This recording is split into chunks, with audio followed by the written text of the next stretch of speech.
Video like जरूर कर लीजिए और ऐसे वीडियो लगातार फ्री में पाने के लिए चैनल को तुरंत सब्सक्राइब कर लीजिए और बेल आइकन को जरूर टैप कर लीजिए ताकि आगे भी सारे वीडियो आपको मिलते रहे। यूट्यूब में फॉलो करते हैं तो प्लीज ये वाला फ्री टेलीग्राम चैनल जरूर ज्वाइन कर लीजिएगा। सारे नोटिफिकेशन सारे अपडेट यहीं पे आते हैं, ध्यान रखिए। नमस्कार साथियों, स्वागत है आप सभी का स्टडी फॉर सिविल सर्विसेज में। ये है हमारी एनिशेंट इंडिया की क्लास और एनिशेंट इंडिया में आज जो टॉपिक हम पढ़ेंगे वो है सम्राट अशोक।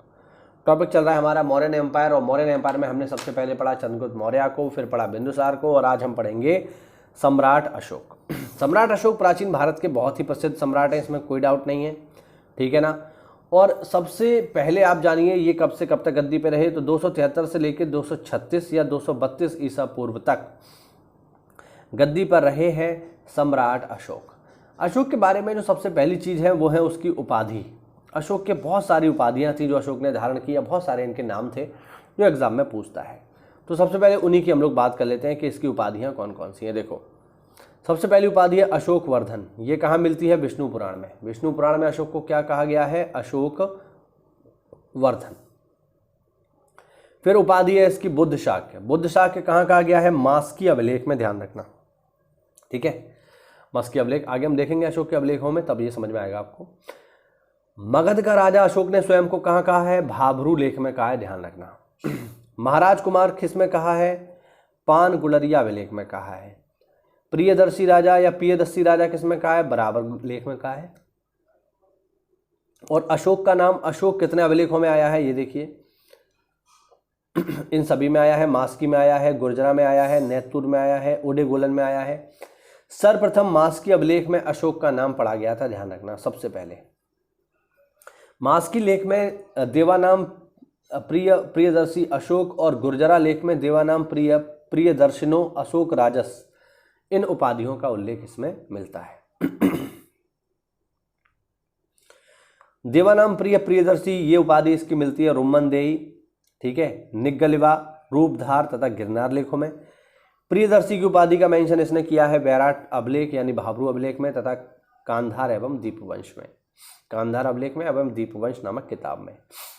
केवल देवानाम प्रिय उपाधि कहाँ मिलती है? 12वें तथा 13वें शिलालेख में मिलती है, ठीक है। अशोक के अभिलेखों को सबसे पहले खोजा किसने? ये भी इंपॉर्टेंट बात है। तो अशोक के अभिलेखों को सबसे पहले 1750 में टिफेन थिलर ने खोजा था। चलिए आगे बढ़ते हैं।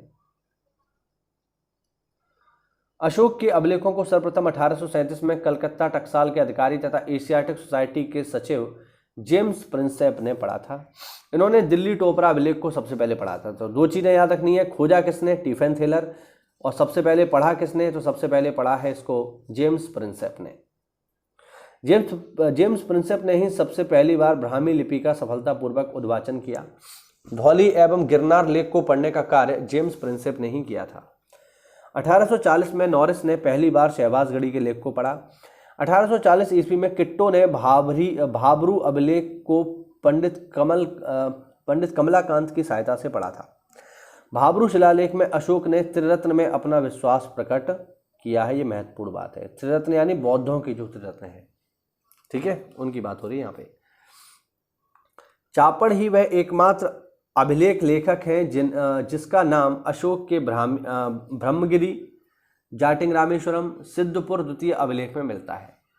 प्रथम शिलालेख गिरनार संकरण तथा 13वां शिलालेख शहबाजगढ़ी संकरण कहलाता है। अशोक के लेख सर्वाधिक संख्या में कर्नाटक तथा आंध्र प्रदेश में मिले हैं, याद रखना, इंपॉर्टेंट बात है।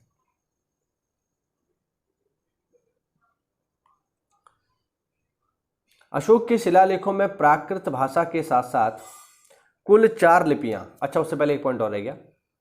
अशोक ने सर्वप्रथम लघु शिलालेख, उसके बाद 14 प्रमुख शिलालेख और अंत में 6 स्तंभ लेखों को निर्गत किया है, यानी उनको बनवाया। अशोक के शिलालेखों की भाषा क्या है? बहुत ही इंपॉर्टेंट लाइन है, ध्यान रखना। अशोक के शिलालेखों की भाषा है प्राकृत। प्राकृत से आपको याद आना चाहिए कि महावीर स्वामी भी अपने उपदेश प्राकृत भाषा में ही दिया करते थे, ठीक है।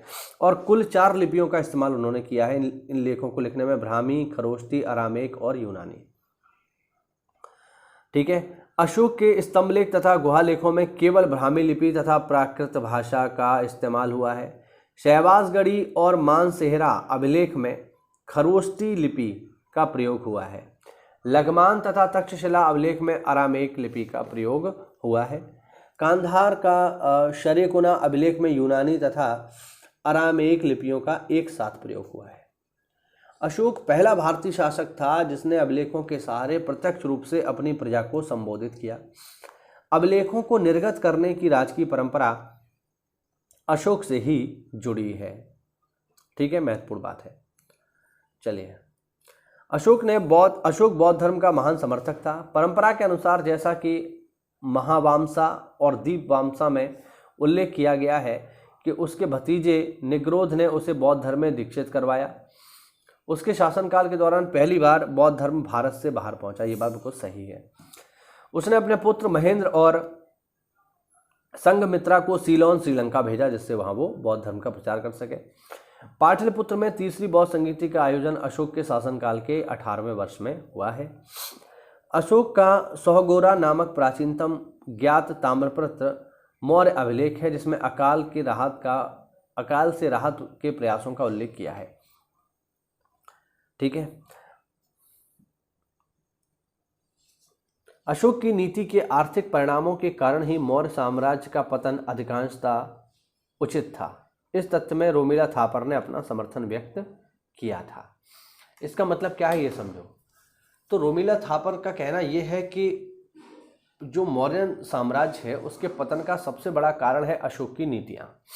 जैसे अशोक ने क्या किया, सेना को पूरी तरीके से जो है एक तरीके से मान के चलिए निष्क्रिय सा ही कर दिया, क्योंकि अशोक ने अपने जीवन में केवल एक युद्ध किया 261 ईसा पूर्व में, जिसे हम कलिंग युद्ध कहते हैं।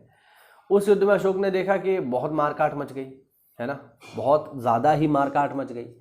और इन सब चीज़ों को देखकर उसका हृदय परिवर्तन हो गया। उसने देखा कि एक लाख से ज़्यादा लोग जो है मारे गए या घायल हो गए। तो इन चीज़ों से उसका मन परिवर्तित हो गया। उसने तय किया कि वह हिंसा का रास्ता त्याग देगा।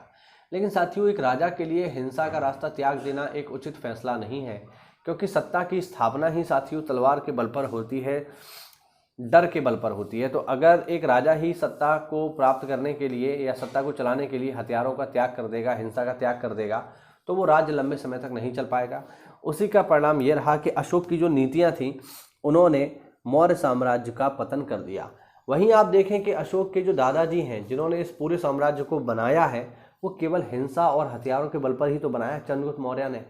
लेकिन अशोक ने इस नीति का त्याग कर दिया, जिसके कारण से अशोक की मृत्यु के बाद ही विद्रोह होने लगे और अशोक की मृत्यु के कुछ समय बाद ही मौर्य साम्राज्य समाप्त हो गया। तो मौर्य साम्राज्य के पतन में अशोक का एक प्रमुख योगदान कहा जा सकता है, और वो थी अशोक की नीतियां, जो कि पूरी तरह अहिंसावादी थी। एक राजा को अहिंसा को अपनाना एक उचित फैसला नहीं होता है इतिहास को देखते हुए। ठीक है, तो इसी वजह से रोमिला थापर इनकी आलोचना करती हैं कि मौर्यों के पतन में अशोक की नीतियों का प्रमुख योगदान है। तो ये हुआ साथियों आज का वीडियो। अगले वीडियो में हम बात करेंगे जो अशोक का युद्ध है, जो कलिंग युद्ध है, और उसके धर्म परिवर्तन की।